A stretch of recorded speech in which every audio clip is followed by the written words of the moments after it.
dans mon journal, la première chose que j'ai écrite, je connaissais pas grand-chose. J'avais 19 ans et j'avais pas beaucoup de vécu.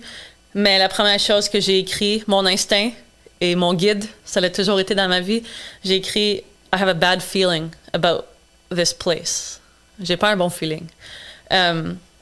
Donc, après, quand je suis arrivée le deuxième voyage, ce feeling-là m'a été confirmé.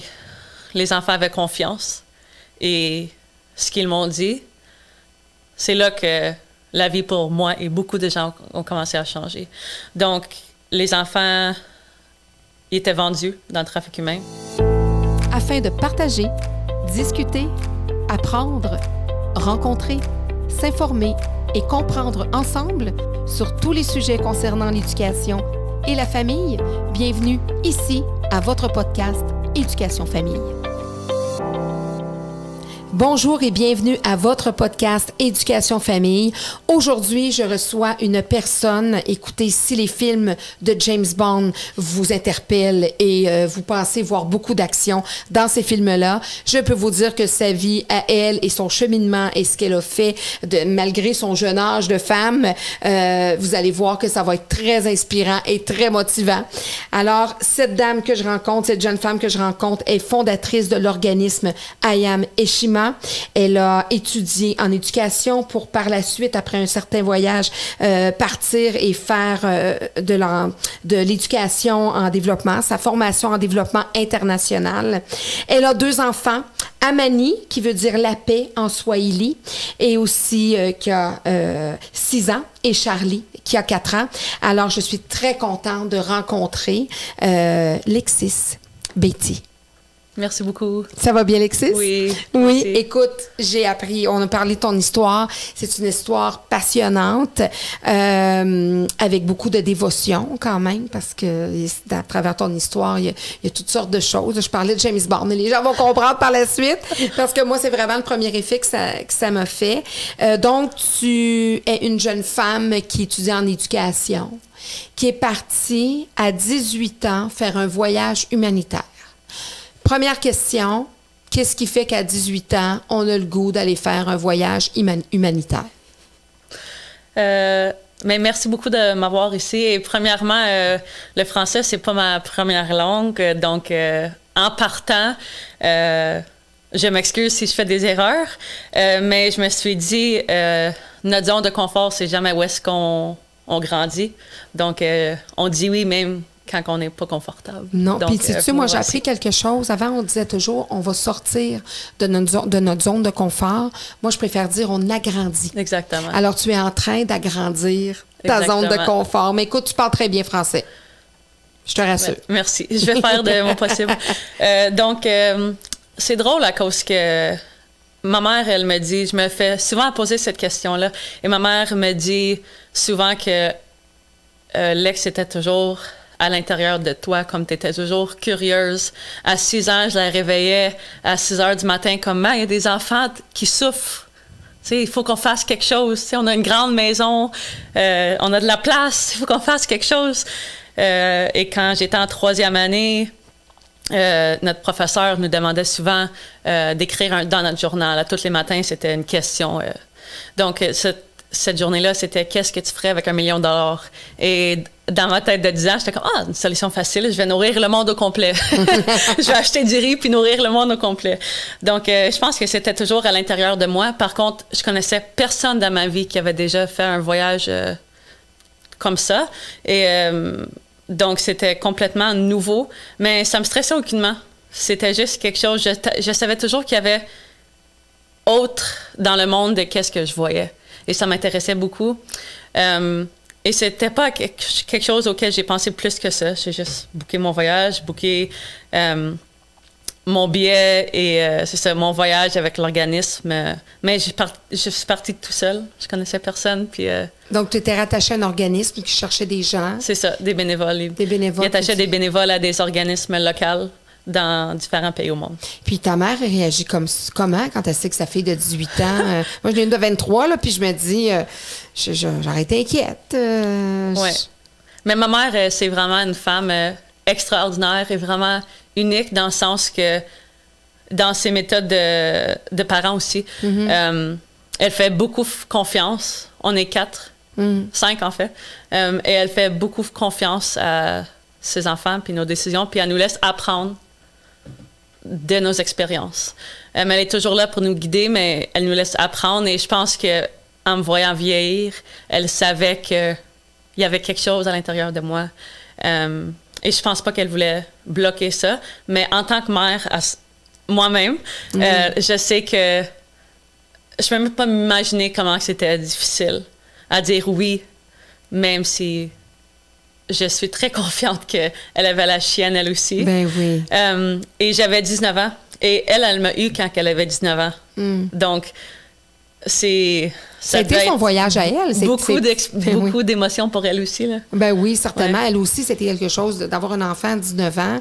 C'est une autre forme de voyage. Oui, c'est ça. Mais c'est tout un voyage humanitaire, Absolument. ça aussi, que de tomber mère à 19 ans. Donc, tu prépares ton voyage. Tu arrives où tu es allée? Tu es allée en Afrique? Oui, c'est ça. Donc, en fait, l'organisme avec qui j'avais prévu mon voyage. J'étais supposée aller en Tanzanie, enseigner en anglais, vu que j'avais fait mon éducation à ce point-là en éducation. Mais 2 semaines avant de partir, l'organisme m'a dit « Ah, on a fermé notre partenariat avec l'organisme en Tanzanie, donc on t'en va au Kenya. » Et donc, c'est ça. Je suis arrivée au Kenya. À l'aéroport, il n'y avait personne pour me ramasser comme prévu à l'aéroport pendant comme 4-5 heures. J'avais pas les contacts, j'avais pas encore un téléphone et les contacts que j'avais de l'organisme, ils marchaient pas, personne ne répondait, ils étaient éteints. Donc, c'était ça le début. Là, tu te sens comment? Un peu stressée. Ouais. Tu dis, oh my God! Mais j'étais quand même comme... je me suis assise sur mes valises, là, mes grosses valises. Je me suis assise là, puis je dis, bon, je vais attendre, il n'y a rien d'autre à faire. Quelqu'un va venir éventuellement. Et là, quelqu'un est arrivé? Oui, ils m'ont emmené dans une famille. Donc, c'est ça, comme en tant que bénévole, il est supposé avoir certaines choses d'inclus, comme dans le prix que tu payes pour ton expérience de bénévolat. Donc, c'est ça, le ramassage de l'aéroport, un training, orientation, une place où habiter, et ensuite, ils t'envoient à ton projet. C'est ça, ils m'ont emmené dans une maison où est-ce que moi, je parlais zéro swahili à ce point-là. Personne ne parlait l'anglais, il n'y avait même pas de nourriture pour eux-mêmes. Donc, c'était la première nuit. Donc, c'est ça, c'était comme, OK, bon. C'était vraiment une bonne image de qu'est-ce qui allait suivre. Oui, qu'est-ce qui allait suivre? Ça s'est pas amélioré, là. La tendance s'est maintenue. Mm-hmm. Donc, tu arrives là, c'est une famille d'accueil, en fait. Puis là, ce qui est intéressant, c'est que tu dis que pour vivre ces expériences-là de bénévolat, on doit payer aux organismes. Et on doit défrayer pour ça? Oui, parce que au début, on pense peut-être que c'est « Oh mon Dieu, ça n'a pas d'allure », mais en fait, ça fait beaucoup de sens à cause que sinon, c'est les organismes qui doivent payer pour toi, pour t'héberger, pour ta nourriture. Et cet argent-là... va pas aux autres. Oui. À ceux qui en ont vraiment besoin. Exact. Donc, l'argent que tu payes, c'est vraiment juste pour tes dépenses, le temps que tu es là, et pour les services que les gens font pour toi de l'organisme pour que tu puisses arriver à ce point-là. Parce que sinon, si tu vas tout seul, tu commences où?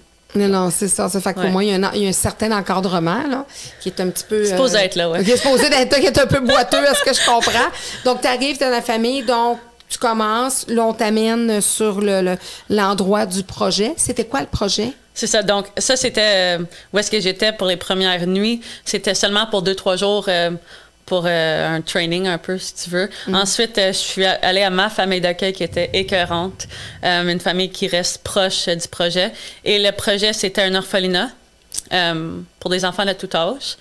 Et c'est ça, ma position de bénévole, c'était d'enseigner l'anglais à des enfants préscolaires et aussi primaire, préscolaire. Alors, t'enseignes, t'es là combien de temps, ta première expérience? 3 mois. 3 mois. Et là, t'enseignes. Quel est ton premier, à part d'être assis à l'aéroport sur tes valises, quel est ton premier choc qu'on pourrait dire culturel ou que tu disais, là, vraiment, je suis dans une autre planète? Vraiment, juste partir de la ville. Même à Nairobi, c'est la capitale et c'est où est-ce que tu arrives à l'aéroport. Même ça, c'est très différent. C'est une ville de 4 millions de personnes et pas plus grand que Montréal, donc très peuplée. Et aussi, même à Nairobi, il y a beaucoup de pauvreté, il y a beaucoup de gens qui habitent dans la rue. Donc, c'est des enfants de 7-8 ans dans la rue, c'est très commun. Donc, ça, c'est nouveau. Aussi, et surtout quand tu pars de la ville et tu vois la pauvreté, tu peux plus l'ignorer. C'est pas juste une émission ou un film que t'éteins et tu retournes à ta vie, à la normale. Ouais, c'est ça. Tu vis ça live, là. Oui. Puis là, le projet, t'es là, t'accompagnes. Ces enfants-là, qui sont des orphelins. Supposés. Supposés orphelins. OK. Qu'est-ce que tu veux dire par supposé? On les a retirés volontairement de leur famille? Mm-hmm. Donc, on peut commencer un peu par ça. Donc, c'est ça. Beaucoup, il y a beaucoup d'orphelinats partout au monde où est-ce que tu vas trouver que c'est pas tout le temps, et dans mon cas, quasiment aucun des enfants était des orphelins. Mais ça, tu sais pas au début. Donc, c'est ça. Au début, l'orphelinat, c'est vraiment beau. Comme tu arrives dans le véhicule la première journée, les enfants sont entourés, ils sautent, ils dansent, ils chantent, ils veulent juste te toucher, te donner des câlins, puis t'es comme... c'est quoi cette vie-là? C'est beau. Qu'est-ce que je fais ici? C'est ça, c'est simple, puis c'est juste très naturel. Le contact humain, tout ce côté-là, c'est merveilleux, c'est magique. Par contre, j'étais là 3 mois et il y a un problème. Il y a quelque chose qui s'appelle le volontourisme. C'est comme... Donc, les gens disent qu'ils vont faire du bénévolat en Afrique ou n'importe où d'autre au monde pour 1 semaine. Et donc, ils sont là, ils font des bulles, ils donnent des collants, puis après ça, ils retournent à la maison avec leurs belles photos. OK. Donc, les enfants, que ça fait ça psychologiquement, côté émotionnel aussi, aux enfants, c'est qu'il y a beaucoup de problèmes d'attachement. Ben oui. Donc, les enfants sont habitués de voir des personnes souvent qui ressemblent à moi, des personnes souvent blanches, rentrer, sortir, rentrer, sortir, rentrer, sortir. Qui viennent les bourrer de cadeaux, mais qui repartent après, donc ils peuvent pas créer des liens. C'est ça. Ils peuvent pas... Et ça veut dire aussi que personne qui sait qu'est-ce qui se passe réellement. Non. C'est des voyages à court terme et à l'avantage de qui, réellement? En réalité, de l'humain, là, du Nord-Américain qui arrive, qui veut se complaire. Je suis allé faire du bénévolat, il se fait des selfies, puis là, il se complaît dans son supposé mood humanitaire, puis une couple de photos, il a donné des collants avec sa valise pleine de cadeaux, puis il s'en retourne chez eux, mais il n'a pas vu vraiment ce qui se passe là-bas. C'est ça. Toi, tu as été capable de le voir. Mm-hmm. C'est ça. Donc, moi, même 3 mois, je pensais que c'était pas beaucoup. Mais j'ai réalisé que c'était beaucoup de temps. Par contre, quand je suis partie, après ces 3 mois-là, j'avais dit aux jeunes, je vais revenir. J'étais très investie. Et ils ont dit, Lex, people who look like you, they tell us that all the time and they never come back. On va dire, les gens qui te ressemblent, tout le monde qui te ressemble nous dit ça, mais personne ne revient. Donc, have a good life. Ouais, c'est ça. On sait qu'on ne te reverra pas. Ouais, arrête de nous bourrer en bon québécois. C'est ça. Donc, là, j'ai dit, mais je vais revenir, je vous le promets. Et il y avait une jeune, tu le sais, en travaillant avec des enfants, il y a toujours des enfants qui viennent nous chercher. C'est ça, à qui on s'attache comme immédiatement. Et il y en avait beaucoup. Moi, j'adore les enfants. J'ai travaillé avec les enfants depuis que j'avais 11 ans. C'était ma première Mon premier emploi, c'était gardienne. Et dans les camps pour les enfants et tout ça. J'adore les enfants et c'est ça. Il y avait une de ces enfants-là avec qui je suis tombée complètement en amour. On était vraiment proches. C'était comme une de mes petites sœurs. Et là, dans le temps, je suis revenue à la maison. J'ai entendu qu'elle est disparue. Elle est plus à l'orphelinat. Personne ne sait où est-ce qu'elle est. Elle s'appelait Lucie. Donc, j'ai un tatou je me suis fait tatouer sa face sur ma jambe parce que je me suis dit OK, j'ai besoin de la force pour me réveiller. Le matin, c'est elle ma motivation, puis je vais la retrouver un jour. Donc, c'est ça, j'étais revenue à la maison. Mais tu m'as demandé, mon choc culturel, c'était quoi? Mon choc culturel, c'était pas en arrivant au Kenya. C'était en revenant au Canada. OK. La première fois, après ces 3 mois-là. C'était le 13 décembre, avant Noël, au Canada. Des cadeaux, le stress. Puis, je suis la seule personne dans ma vie qui a vécu qu'est-ce que j'ai vécu. J'ai personne à qui parler. Mais non. De cette réalité. Donc là, de là, t'es comme, OK, like, where do I belong?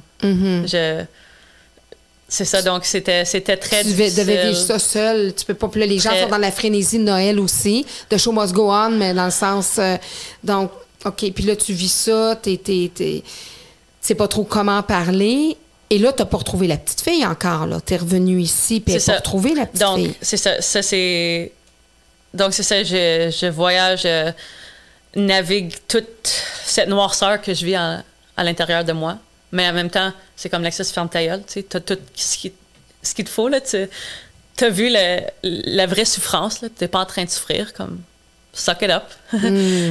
Donc, c'est ça. Je le rabaissais, je le rabaissais. Tu fais ça. C'est ça. Et là, après ce voyage-là, j'ai décidé de poursuivre mon éducation en développement international. Donc, je suis à l'université. Là, j'ai entendu la nouvelle que Lucie, elle est disparue, puis l'orphelinat. Je l'ai fait tatouer sur ma jambe pour continuer à me motiver, à me lever le matin, parce que c'était vraiment difficile dans ma tête de ces jours-là. Donc, c'est ça. Et j'ai décidé cet été-là, après ma première année d'université, de retourner au Kenya. Et cette fois-là, j'ai resté 7 mois et je restais dans l'orphelinat. Ça, c'était en 2010. Et cette fois-là, ils m'ont vu revenir, puis on dit, OK, comme, il est revenu. Donc, l'enfer m'a été confirmé. Et c'est drôle à cause que la première fois, même avec toute la musique et les enfants qui chantaient et tout ça... Qui est un front, en fait? Oui, un front. Dans mon journal, la première chose que j'ai écrite, je connaissais pas grand-chose. J'avais 19 ans et j'avais pas beaucoup de vécu. Mais la première chose que j'ai écrit, mon instinct et mon guide, ça l'a toujours été dans ma vie, j'ai écrit « I have a bad feeling about this place ». J'ai pas un bon feeling. Donc, après, quand je suis arrivée le deuxième voyage, ce feeling-là m'a été confirmé. Les enfants avaient confiance.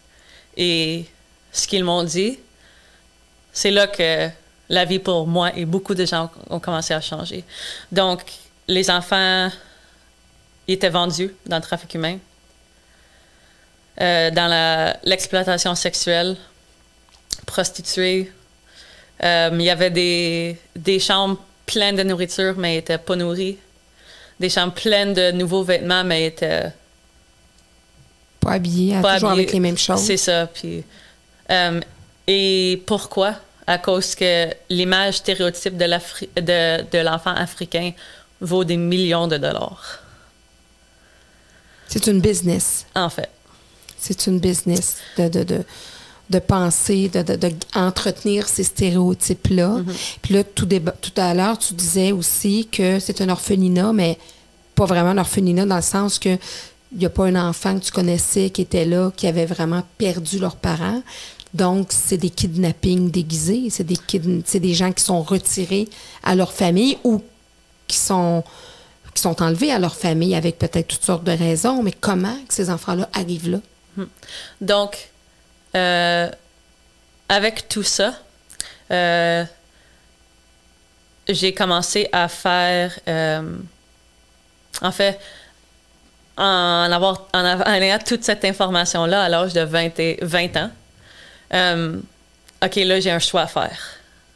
Je retourne chez moi avec mes belles photos puis mes expériences de vie, ou je réponds à l'appel de ces enfants-là de l'aide. Parce que il y avait une fille de 15 ans. Le moment, vraiment, pour moi, c'était... Elle m'a pris par les épaules, puis elle m'a branlé, puis elle a dit « Get me out of this hell. Sors-moi de cet enfer. » Puis là, j'avais ce choix-là, qu'est-ce que je fais? Et en fait, j'avais... À ce point-là, j'étais vraiment bonne danseuse contemporaine et j'étais supposée aller danser à New York.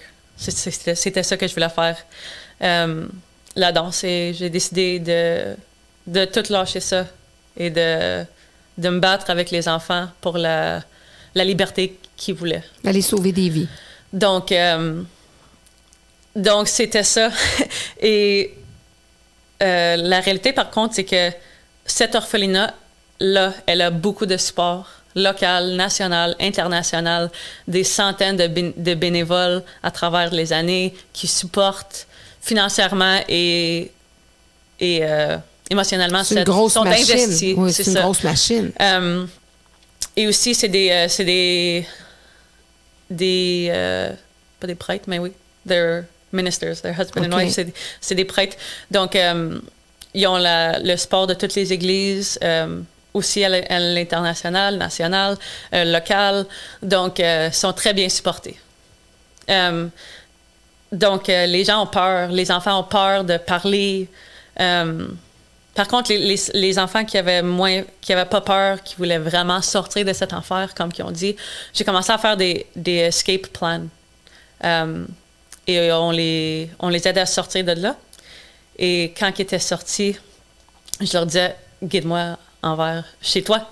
Puis quand on arrivait chez eux, l'histoire était toujours la même. Lexis, les propriétaires de l'orphelinat sont venus chez nous et ils ont promis une éducation à nos enfants qui savaient que nous, on ne pouvait pas leur offrir. À cause qu'au Kenya, tu vas à l'école quand tu as de l'argent. Donc, l'éducation, c'est comme un luxe. C'est pas vu comme un droit humain, c'est un luxe. Puis c'est ce que tu veux de mieux pour tes enfants. C'est ça. Peu importe de quel pays tu viens. Donc, les enfants, il y en a qui étaient orphelins, mais ils étaient aimés, il y avait des grands-parents, des grands-parents, des tantes, c'est ça. Ou même des voisins avec qui ils pouvaient rester, mais ils ne pouvaient pas payer pour l'éducation.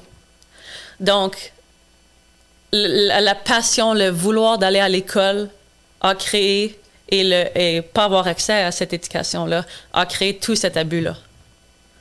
Donc, c'est de là que I Am Heshima est né. De prévenir l'abus des enfants en rendant accessible l'éducation aux enfants qui, autrement, n'en auraient pas accès.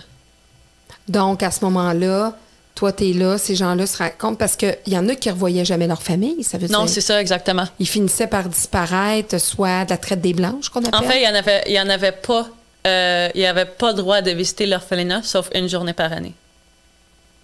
Il y a des choses qui se passent dans une année. Puis, à partir du moment où le jeune arrive à 15 ans, comme cette jeune fille-là, elle, j'imagine qu'elle comprenait vers quoi elle s'en allait. Absolument. Possiblement dans la prostitution, dans l'abus. Ça se passait déjà. Ça se passait déjà. Donc, elle vivait ça. Donc, tu es allé voir ces familles-là, puis là, l'organisme, à ce moment-là, comment ça fonctionne, cet organisme-là que tu as fondé? Donc, à ce point-là, après la première jeune, j'ai eu un appel sur mon téléphone et c'était les propriétaires de l'orphelinat et on dit « Lâche-nous ou on va te tuer ». D'où moi ma prémisse du film de James Bond. Mais là, c'est un vrai, là. C'est pas du tout du fictif, là. Et, donc, tu as eu un appel des propriétaires, des organisateurs qui t'ont menacé de mort. Et il y avait le support de tout le monde. Il était très bien respecté. Tout le monde savait qu'est-ce qui se passait. Donc... mais l'argent parle beaucoup. Donc, il y avait, c'est ça, des menaces de mort. Je me faisais espionner à tous les jours. Il venait chez moi, il fallait que je déménage 3-4 fois à l'intérieur de 2-3 mois. Mais là, tu es tout seul. As-tu Oui. des gens qui t'aident là-dedans? Non, ou... pas encore, pas à ce point-là. Tu es tout seul. Oui. Tu t'organises tout seul. Oui. Tu sais que le gouvernement ou je sais pas trop, des hautes instances africaines corrompues après toi, mais tu persistes, tu continues. Donc, exact. Parce que il y a des enfants qui m'ont demandé à moi de sortir de l'enfer. Puis c'est exactement ça que je vais faire. Tu sais, en étant ado ou jeune adulte, on n'a pas peur de grand-chose. On est pas mal invisible. Donc, c'est ça. I was pretty invincible. Et puis, en tout cas, je pensais que je l'étais. Et dans ces moments-là, on pense pas au danger, on fronte, on continue. C'est ça qu'on fait en tant qu'humain quand on était en mode survie. Ben, on survit puis on continue. Donc, c'est ça. Et la police aussi, elle était tout le temps après moi. Et jusqu'à temps que... Et j'avais écrit à beaucoup des bénévoles, des anciens bénévoles, puis ils voulaient rien savoir. C'est pas vrai. C'est pas vrai. Donc, j'ai écrit beaucoup à des gros organismes. Et eux aussi voulaient rien savoir. Les organismes qu'on connaît, là, qui Ouais. nous sollicitent à la télévision pour dire donner de l'argent. Donc, etc. on a frappé beaucoup de portes. On nommera pas de nom, là, mais on On a a- une coupe en tête. On a frappé beaucoup de portes. Et il y en a pas qui se sont ouverts. Jusqu'à temps que je trouve une directrice de la police, une femme forte, qui a dit, moi, j'accepte pas d'argent au nom des enfants qui souffrent. Et elle m'a dit, Lex, we're gonna take it down. Faire le ménage. Ouais. Et elle, c'est ça. She was Criminal Investigative Department. Donc, c'est elle qui fait toutes les investigations. Et à ce point-là, il y avait aussi une directrice au bureau de l'enfance qui nous a aussi joints. Donc, et un organisme qui a répondu à l'appel, leur directrice du Kenya. Donc, 4 femmes, moi et 3 autres femmes, on a ouvert une investigation. Et après 4 ans d'enfants qu'on ait réussi à enlever de l'orphelinat, à retourner chez eux, et I.M. Shima qui donnait de l'éducation, des bourses académiques à ces enfants-là. Ces enfants-là ont parlé en cours, ont parlé à cette femme qui est en charge de la police, donné leur histoire. Une fille qui a un enfant du propriétaire. Un enfant qui a eu un enfant du propriétaire. Elle a parlé, ça a été en cours. Après 4 ans, l'histoire commençait à changer. Les gens commençaient à savoir la réalité. La communauté telle qu'elle a dénoncé l'orphelinat, une fois qu'ils savaient qu'est-ce qui se passait réellement. Les enfants qui étaient dans la rue, que j'ai trouvés dans la rue, cette fois-ci, la première fois étaient dans l'orphelinat. Et on s'est retrouvés. Et eux aussi, une fois qu'ils se sentaient en sécurité, commençaient à parler de la réalité, qui ont vécu l'orphelinat. Et ils disaient que la vie dans la rue, à l'âge de 9 ans, est meilleure que la vie dans l'orphelinat. Donc, les choses... Parce qu'ils étaient en contrôle de ce qui se passait plus dans leur vie, puis ils se sentaient moins en danger. C'était une prison, en fait. C'est une Absolument. prison, puis ils étaient à la portée des abuseurs.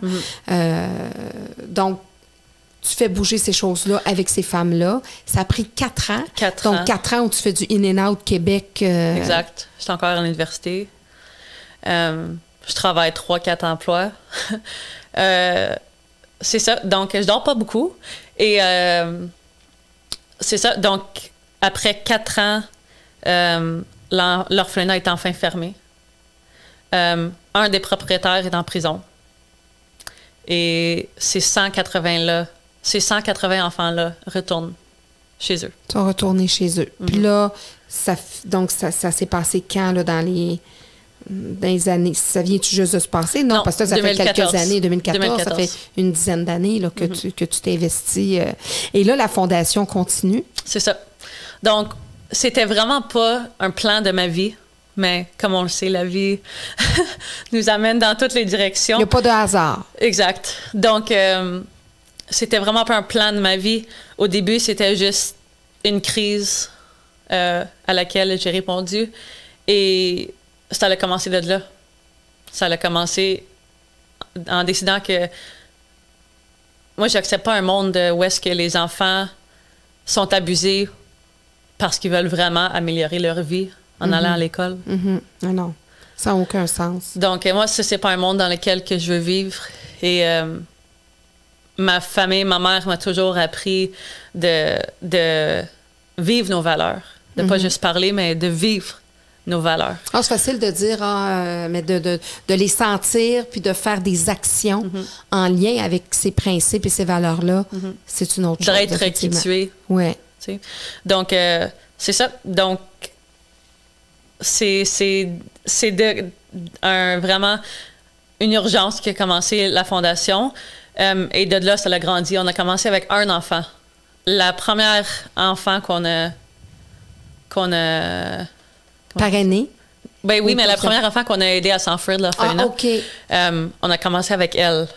Comment vous l'avez amenée à s'enfuir? C'était quoi vos stratégies? Il y avait seulement une personne qui était à l'orphelinat à temps plein la nuit, qui aidait aux enfants à s'enfuir. On faisait un plan. Un plan d'évasion. Exactement. Et moi, j'ai engagé un taxi avec des vitres vraiment teintées. Et l'enfant me rencontrait et on l'amenait chez elle ou chez lui. Puis là, l'enfant expliquait à la famille qu'est-ce qu'ils ont vécu. Ça, c'était très difficile. Mon Dieu. Puis là, t'es là, t'assistes à ça. Là. Puis là, tu comprends la langue maintenant. Là. Exact. Donc, c'est ça. Donc, et c'est de là que l'enfant, si il peut rester à la maison, il ou elle peut rester à la maison si c'est un environnement sain. Il reste à la maison et nous, on offre une bourse académique à une école comme ici où est-ce que les enfants vont et reviennent le soir. Sinon, il y a des enfants, des écoles en pensionnat pour les enfants qui n'ont pas cette option-là. Donc, c'est ça. On a commencé vraiment juste en offrant le côté monétaire, la bourse académique, dans les tout débuts. Et c'était vraiment juste moi, en travaillant mes 3-4 emplois, ma mère, mes amis. Ton entourage. Oui, c'était vraiment juste une couple de personnes. Là, c'est vraiment. Combien qu'un enfant a besoin pour sa scolarisation? Ça dépend de quelle sorte d'école et de besoins qu'ils ont. Mais c'est entre 1 et 3 $ par jour. Donc, pas mal de monde au Québec qui pourra offrir ça. Exact. Il n'y aurait pas besoin de gratter un café Tim Hortons. Moi, je pense qu'avec un café aujourd'hui, tu peux faire une semaine, une semaine d'enseignement quasiment. Donc, c'est ça. On a commencé avec seulement un enfant, ensuite 2, ensuite 3 avec les enfants qu'on a aidés à s'enfuir en offrant des bourses académiques côté financière seulement. Vraiment juste mode survie avec moi, ma mère, une couple d'amis, une couple de personnes. Et là, on est rendu en 2021. Nous avons 600 enfants et 5 programmes. Oh là là, bravo. Oui.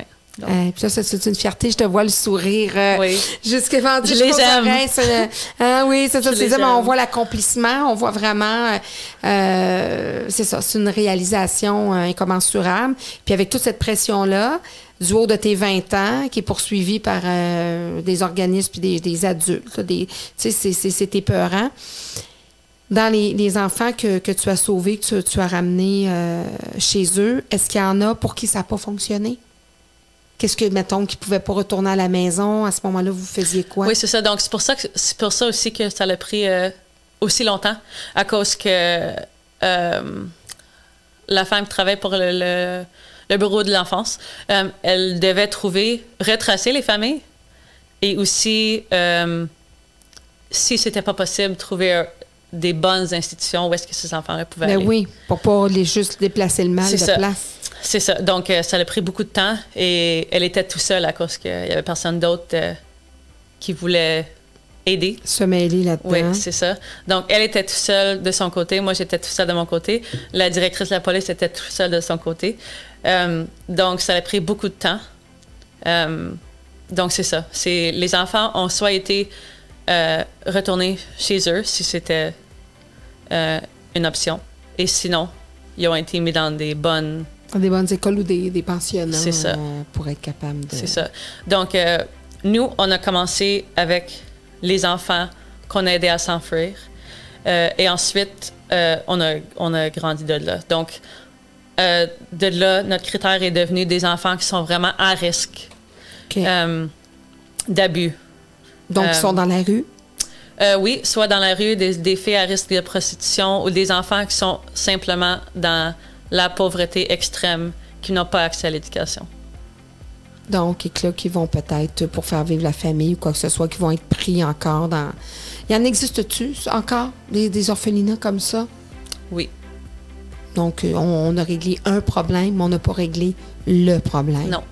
Ces 180 enfants-là, il y en a des millions dans le monde.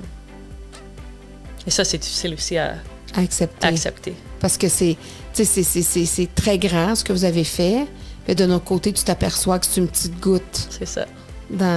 Mais c'est à force de ces petites gouttes-là qu'on change le monde, qu'on change des choses, qu'on change des visions, qu'on fait bouger les choses. Alors, on n'a pas eu le temps de démystifier tout ce qui se passe sur ce grand continent qui est l'Afrique. L'aide ici, l'aide ailleurs. Alors, plus de Lexis Betty bientôt.